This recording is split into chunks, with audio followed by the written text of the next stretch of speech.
दोपहर के 3:30 बज चुके हैं। ब्रेक के बाद एक बार फिर से आप सभी का स्वागत है। मैं हूं आपके साथ चित्रा त्रिपाठी। 11 दिन और अब तक 11 घंटे की बातचीत, लेकिन नतीजा कुछ भी नहीं निकला।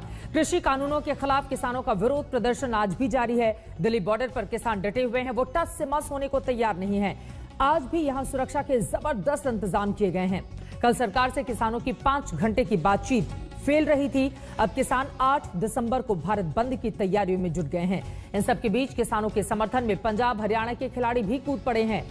सिंघू बॉर्डर पर जुटे खिलाड़ियों ने कहा है कि सम्मान वापसी करके नए कृषि कानून के खिलाफ वो अपनी आवाज बुलंद करेंगे। बॉक्सर विजेंदर सिंह जब यहां पर पहुंचे, उनकी ओर से क्या कुछ कहा गया है, सुनिए।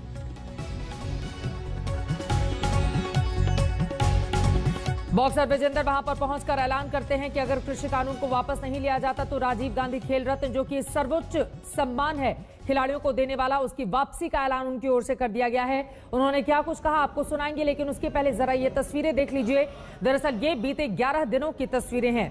5 दिसंबर, 4 दिसंबर, 3 दिसंबर, 2 दिसंबर, 1 दिसंबर, यानी कि जो शुरुआत होती है वो लगातार जारी रहे। उसके पहले देखिए 26 नवंबर से सबसे पहले आकर दिल्ली बॉर्डर पर किसान डटते हैं और उसके बाद अपनी मांग को बुलंद करते हुए चले जाते हैं। 26 नवंबर से ये जो सिलसिला शुरू हुआ था वो आगे बढ़ते बढ़ते आज 6 दिसंबर तक जा पहुंचा है। 9 दिसंबर को सरकार और किसान आमने सामने होंगे, 11 बजे बातचीत होगी।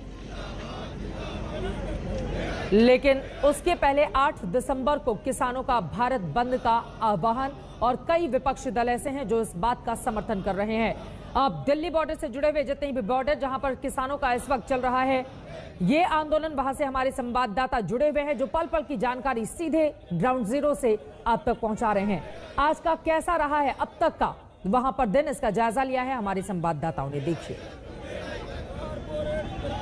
इस वक्त मैं सिंघू बॉर्डर पर हूं और ये आप बैरिकेड्स देख पा रहे होंगे। इस बैरिकेड्स के दूसरी तरफ किसानों का प्रदर्शन चल रहा है, जबकि इधर अगर आप देखें तो इस बैरिकेड के इधर फ्रंट लाइन ड्यूटी पर ये आरएएफ के जो जवान हैं उनको तैनात किया गया है, जो इस बात को इंश्योर करेंगे कि बॉर्डर के इस तरफ दिल्ली की तरफ कोई किसान ना आ पाए। जबकि दूसरी तरफ आप देखेंगे तो ये जो किसान हैं इनके फ्रंट लाइन ड्यूटी पर यहाँ पर निहंग जो सरदार हैं वो यहाँ पर कहीं ना कहीं सुरक्षा कवच फिलहाल बने हुए हैं किसानों के लिए। यहाँ पर देख पा रहे हैं भारी संख्या में जो पंजाब से निहंग सरदार हैं वो यहाँ पर आए हुए हैं। उनका किचन, जो ये ब्लैक कलर का अगर आप देखेंगे ट्रक, तो इसके अंदर किचन है।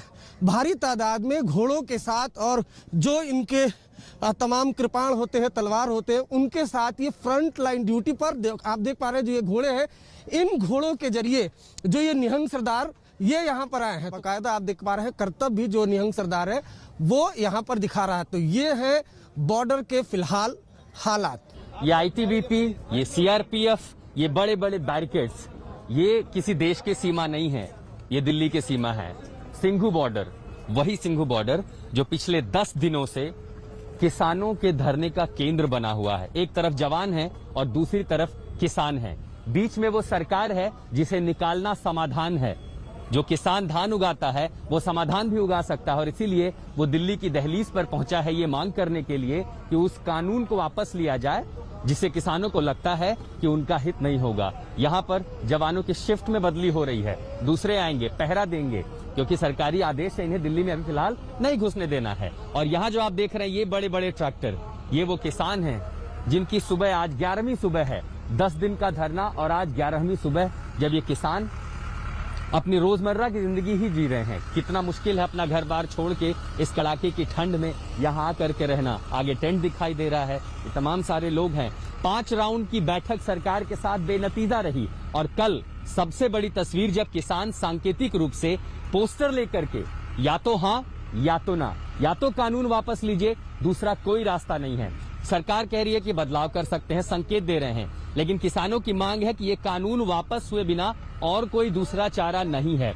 जाहिर है 9 तारीख को जब अगली बातचीत होगी फिर एक उम्मीद होगी कि क्या उसमें कोई संकेत निकल करके आएगा, कोई रास्ता निकलेगा। फिलहाल 8 तारीख को किसान तैयार हो रहे हैं भारत बंद के लिए। कई दूसरे जो संस्थान हैं और दूसरे कई सारे एनजीओ हैं या संगठन हैं वो इन किसानों के समर्थन में आए हैं और 8 तारीख को भारत बंद की तैयारी। लेकिन फिलहाल इस सिंघू बॉर्डर पर वो तस्वीर आज भी बरकरार है जहां दूर दराज से आए हुए किसान ये उम्मीद और मांग लेकर के आए हैं कि सरकार उस कानून को वापस ले जिससे इन किसानों को लगता है कि उनकी रोजी रोटी, उनके खेत, उनकी जमीन, उनकी फसलों को खतरा हो सकता है।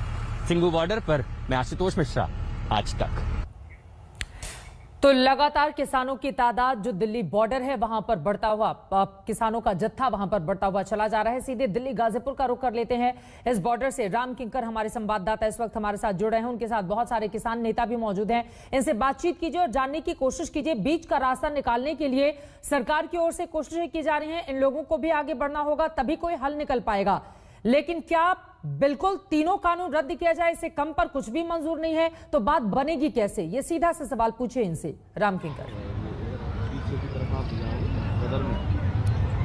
बिल्कुल चित्रा, राजवीर जी, जिस तरह से आप कह रहे हैं कि कानून अगर नहीं खत्म होगा तो इसके अलावा कोई रास्ता नहीं है, तो बीच का रास्ता कैसे निकलेगा? क्योंकि ये तो जब पहले दौर की बातचीत हुई थी तब भी यही बात आप कह रहे थे, और जब 5वें दौर की बातचीत हुई तब भी किसानों की तरफ से यही बात कही गई। ऐसे में आगे क्या?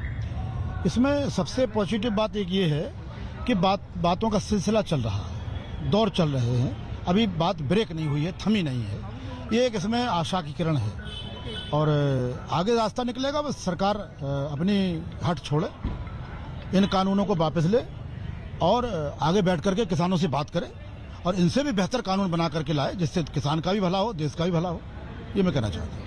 बड़ी बात है चित्रा, और जैसा कि राजवीर जी ने कहा कि जो कम्युनिकेशन है वो लगातार चल रहा है, और जाहिर तौर पर जब दो पक्षों में बातचीत होती है और एक के बाद एक वो बैठते हैं तब कुछ न कुछ रास्ता निकलता है। लेकिन इन सब के बीच में अब देखने वाली बात होगी कि आगे जब अगले दौर की बैठक होती है तब सरकार की तरफ से क्या तर्क दिए जाते हैं। हालांकि किसान नेताओं ने साफ तौर पर कहा है कि उनकी 3 जो मुख्य मांगे हैं, पहली मांगे जो कृषि मंडियां हैं, कृषि मंडियों को प्राइवेट में किया जाए। दूसरी जो है कॉन्ट्रैक्ट फार्मिंग को लेकर के उनमें काफी ज्यादा अंदेशा है, सरकार इसके बारे में स्पष्ट करे। और साथ ही साथ जो आवश्यक वस्तुओं के अंदर अगर खेती को लाया जाएगा तो जो स्टोरेज करेगा, उस स्टोरेज के करने की वजह से जो फसलों के दाम है वो काफी ज्यादा गिर जाएंगे। यही वजह है कि ये चाहते हैं कि जो एमएसपी है, न्यूनतम समर्थन मूल्य है, जो कि किसान को न्यूनतम मूल्य की गारंटी है, कम से कम उस पर स्थिति काफी साफ होनी चाहिए। और जो ये गारंटी है संविधान के जरिए दी गई है और वो गारंटी उन्हें कम से कम सरकार दे दे। और दूसरी सबसे खास बात, यहाँ मैं कई किसानों से बातचीत कर रहा था, राजवीर और दूसरे तमाम जो नेता हैं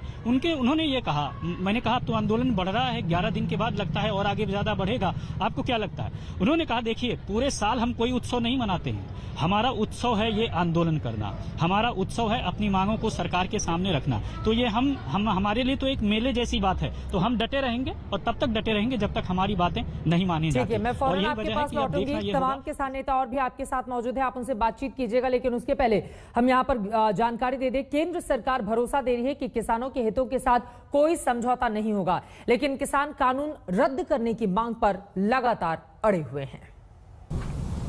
हमने कहा है कि एमएसपी जारी रहेगी। एमएसपी पर किसी भी प्रकार का खतरा और इस पर शंका करना बेबुनियाद है, लेकिन फिर भी किसी के मन में कोई शंका है तो सरकार उसका समाधान करने के लिए पूरी तरह तैयार है। एपीएमसी एक्ट राज्य का है और राज्य की मंडी को किसी भी प्रकार से प्रभावित करने का इरादा न तो हमारा है और ना ही कानूनी रूप से वो प्रभावित होती है। सरकार हमारा दमखम परखना चाहती है, हम दम रख के लड़ने के लिए आए हैं। सरकार बैकफुट पे जाएगी, जो संगठन या आंदोलन कर रहे हैं वो बैकफुट पे नहीं जाएंगे। पूरा देश अब जाग रहा है, पूरे देश के किसान जाग रहे हैं। मोदी जी भले ये समझें कि अकेले पंजाब की लड़ाई है, हम कहते हैं देश की लड़ाई है, पूरे देश का किसान एक साथ है। सरकार को जल्दी से जल्दी इसका हल निकालना चाहिए। अगर जल्दी हल नहीं निकलता तो 8 तारीख को जो भारत बंद है उसके बाद 9 की मीटिंग के बाद नई रणनीति बनेगी, तो उसके लिए हम पूरे देश में जाएंगे। जहां तक नए एक्ट का सवाल है उसमें एपीएमसी परिधि के बाहर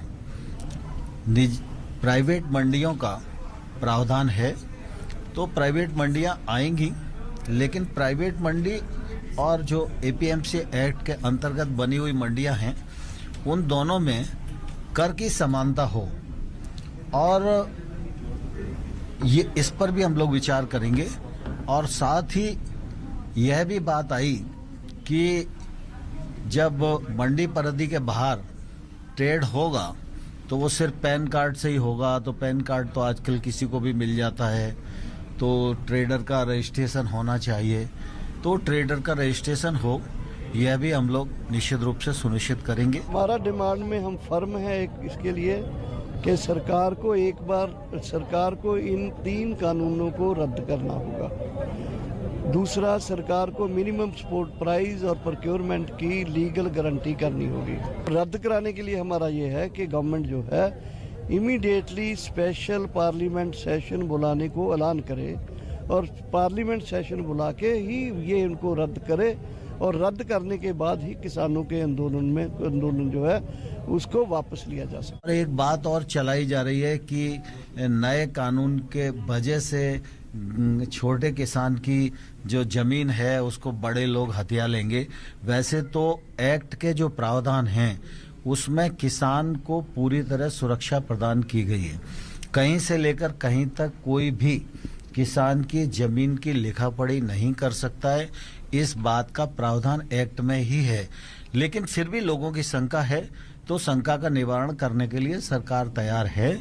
एमएसपी के मामले में लोग शंका की दृष्टि से देखते हैं, लेकिन मैं फिर यह कहना चाहता हूं कि एमएसपी चल रही थी, एमएसपी चल रही है, आने वाले कल में भी चलती रहेगी।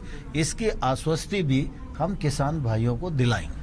तोमर साहब ने तो बात सुनी, लिखा और संशोधन की बात भी करते हैं। हाँ, सरकार ने एमएसपी पे संकेत नहीं, अभी तो चल रहा है, अभी तो बिल वापसी की भी बात है। अभी पूर्ण रूप से बिल वापसी की भी बात है, और सरकार बिलों में संशोधन चाहती है। नहीं, एक पर नहीं, बहुत सी चीजों पर बात होगी। वापस लेना ही पड़ेगा। अभी किसानों की तरफ से यही कि बिल वापसी हो, और सरकार बिलों में संशोधन और एमएसपी पे बात करना चाहती है।